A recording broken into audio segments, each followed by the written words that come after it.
Selamat datang di channel kami. Di sini kami akan membawa Anda untuk menjelajahi cerita-cerita menarik dari berbagai penjuru. Sebelum itu, kami di sini ingin tahu kalian semua dari mana saja dan kisah mistis apa saja yang kalian alami. Silakan komen, jangan lupa like dan subscribe di channel kami.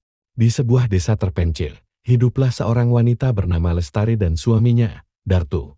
Mereka tinggal bersama Ibu Darto, seorang wanita tua bernama Mbah Narti yang sangat menyayangi mereka. Meskipun hidup sederhana, Mbah Narti memiliki beberapa perhiasan dan sebidang tanah yang diwarisi dari keluarganya. Tanah itu sangat subur dan bernilai tinggi, tetapi Mbah Narti tetap hidup sederhana dan hanya memakai harta itu untuk keperluan darurat. Lestari adalah wanita yang licik dan ambisius. Sejak awal pernikahannya dengan Darto, ia selalu merasa iri dengan harta Mbah Narti dan menganggap bahwa sebagai menantu, ia berhak mendapatkan warisan tersebut. Seringkali, ia mencoba membujuk suaminya agar Mbah Narti segera membagi hartanya kepada mereka. Namun Darto menolak dan selalu mengingatkan bahwa harta itu adalah milik ibunya dan tidak sepantasnya mereka meminta. Suatu hari, Lestari mendengar desas-desus tentang seorang dukun di desa sebelah yang dikenal bisa memberikan kekayaan melalui tumbal manusia dengan niat busuk yang sudah tak terbendung. Lestari diam-diam menemui dukun tersebut. Dukun itu mengatakan bahwa ia akan mendapatkan kekayaan besar jika ia menumbalkan seorang kerabat dekat yang memiliki ikatan kuat.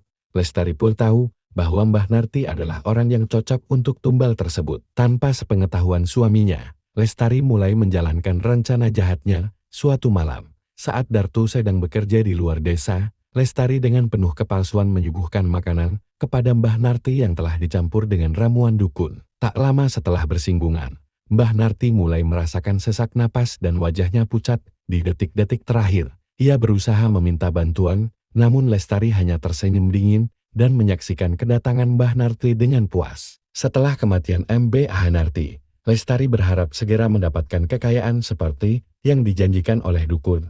Namun, keanehan mulai terjadi. Alih-alih mendapatkan harta, Lestari justru mulai dihantui bayangan Mbah Narti setiap malam. Setiap kali ia menutup mata, wajah Mbah Narti yang penuh kesedihan dan luka selalu muncul, memanggil namanya dengan suara lirih.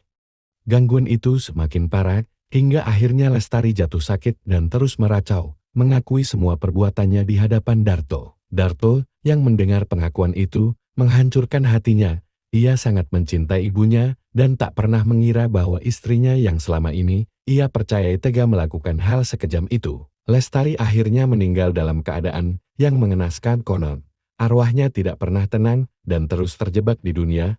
Masyarakat percaya bahwa ini adalah balasan atas perbuatannya yang durhaka karena keserakahan dan kedurjanaan yang tak bertepi. Setelah kematian tragis Lestari, desa menjadi gempar. Desas-desus tentang kematiannya yang mengerikan menyebar cepat. Orang-orang mulai percaya bahwa arwah Mbah Narti yang dikhianati telah datang untuk menuntut balas. Suasana desa semakin mencekam, terutama setiap kali malam tiba, dan orang-orang mengaku sering melihat sosok perempuan tua berwajah pucat di sekitar rumah Darto. Darto yang patah hati kini hidup dalam ketakutan. Setiap malam, ia mendengar suara sayup-sayup yang mirip suara ibunya memanggilnya dari dalam rumah. Suara itu terdengar lirih, namun menyedihkan. Seolah Mbah Narti tidak bisa pergi dengan tenang, Darto merasa bersalah karena pernah membiarkan istrinya bersikap buruk pada ibunya, meski ia tidak pernah menyangka bahwa Lestari akan sejauh itu. Rasa bersalah dan ketakutan membuat Darto jatuh sakit. Setiap malam ia merasa ada sesuatu yang menekan dadanya dan membuatnya sulit bernapas. Ia berusaha meminta pertolongan dari para tetua desa, namun mereka hanya memberinya saran untuk bertobat dan meminta ampun pada arwah ibunya. Akhirnya, dalam keputusasaan, Darto memutuskan pergi ke makam ibunya di malam hari. Ia membawa sesajen dan bunga, berharap bisa meminta maaf dan menghilangkan gangguan yang menghantuinya. Dengan penuh rasa bersalah, ia berlutut di hadapan makam dan memohon ampun. Air mata mengalir deras di wajahnya. Saat itu, angin berhembus kencang, dan Darto merasakan kehadiran dingin yang membuat bulu kuduknya merinding. Perlahan, ia mendengar suara lirih yang mirip dengan suara Mbah Narti. Darto, ibu tidak pernah membencimu, tapi ibu kecewa kau tidak melindungi ibu dari keserakahan yang akhirnya menghancurkan kita semua. Suara itu bergema di telinganya, lalu perlahan-lahan menghilang. Darto terduduk lemas di samping makam, merasa sedikit lebih lega, namun sadar bahwa dirinya harus hidup dengan penyesalan seumur hidupnya. Setelah malam itu, gangguan yang menghantuinya memang mulai menghilang. Tetapi rasa bersalah dan kesedihan tetap membekas dalam hatinya. Sejak saat itu, Darto hidup dalam kesederhanaan, mengabdikan dirinya untuk membantu orang-orang di desa dan selalu mengingatkan mereka untuk menjaga keluarga dan berbuat baik. Desa kembali tenang, namun legenda tentang menantu durhaka yang tega menumbalkan mertuanya terus dikenang, menjadi pelajaran bagi mereka yang mendengar cerita ini agar tidak terjerumus ke dalam keserakahan dan durhaka. Bertahun-tahun berlalu, Darto menjalani hidupnya dengan penuh penyesalan, namun berusaha mengabdikan diri untuk masyarakat.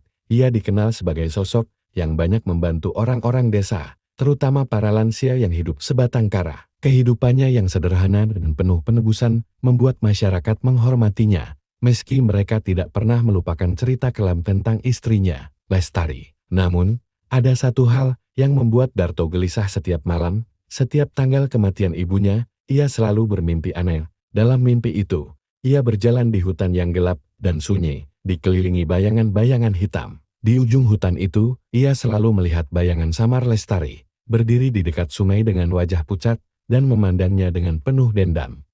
Suatu malam, saat tanggal kematian Mbah Narti mendekat, mimpi tersebut datang lagi, namun kali ini lebih nyata dari sebelumnya. Darto merasa tubuhnya berat, dan sulit bangun dari tidur. Dalam mimpinya, ia mendengar suara desisan yang sangat pelan, namun penuh amarah. Suara itu terdengar mirip suara Lestari, mengucapkan sesuatu yang membuatnya gemetar. Kau membiarkanku mati dalam penyesalan. Kau akan menebus dosa-dosamu, Darto. Mimpi itu sangat mengganggu hingga Darto merasa perlu mencari penjelasan. Ia pergi ke desa sebelah untuk menemui seorang kiai yang dikenal bijak dan memiliki ilmu kebatinan. Kiai tersebut mendengarkan cerita Darto dengan seksama, lalu menghela napas dalam. Apa yang terjadi padamu adalah hasil dari perbuatan buruk di masa lalu. Arwah Lestari masih terjebak, dipenuhi rasa sakit dan penyesalan karena kejahatan yang dilakukannya. Sebagai suaminya, kau membawa sisa dari dosa yang ditinggalkannya. Darto menunduk, merasa bersalah dan takut. Kiai tersebut kemudian memberinya nasihat untuk membebaskan arwah Lestari dan menghapus kutukan ini. Kau harus melakukan perjalanan spiritual dan meminta maaf pada arwahnya. Kumpulkan kekuatan dan niatmu yang tulus untuk memohon pengampunan. Hanya dengan itu, kau bisa terbebas dari mimpi buruk ini.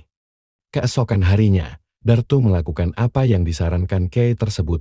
Ia berpuasa dan melakukan meditasi, memohon ampunan pada Tuhan dan pada arwah Lestari. Dengan niat tulus, ia pergi ke hutan tempat di mana ia selalu melihat Lestari dalam mimpinya. Di sana, ia membakar dupa dan berdoa dengan penuh pengharapan. Tiba-tiba, angin bertiup kencang, dan ia merasakan kehadiran yang menakutkan. Bayangan Lestari muncul di hadapannya, kali ini dengan wajah penuh luka dan amarah. Namun, Darto tidak gentar. Ia menunduk, menitikkan air mata, dan memohon maaf pada istrinya atas segala kesalahan yang pernah mereka buat. Lestari memandangnya dengan tajam, namun perlahan-lahan, ekspresi wajahnya berubah menjadi sedih. Bayangan itu pun memudar perlahan, meninggalkan Darto dengan perasaan damai yang belum pernah ia rasakan sebelumnya. Setelah kejadian itu, mimpi buruk yang menghantuinya setiap tahun tak pernah lagi muncul. Darto akhirnya merasa lega, seolah beban berat telah terangkat dari hidupnya. Ia melanjutkan kehidupannya dengan lebih ringan, dan desa pun kembali damai. Cerita tentang menantu durhaka itu kini hanya menjadi kisah lama, tapi selalu diingat sebagai pelajaran agar manusia tidak terjerumus dalam dosa keserakahan dan perlakuan durhaka terhadap keluarga.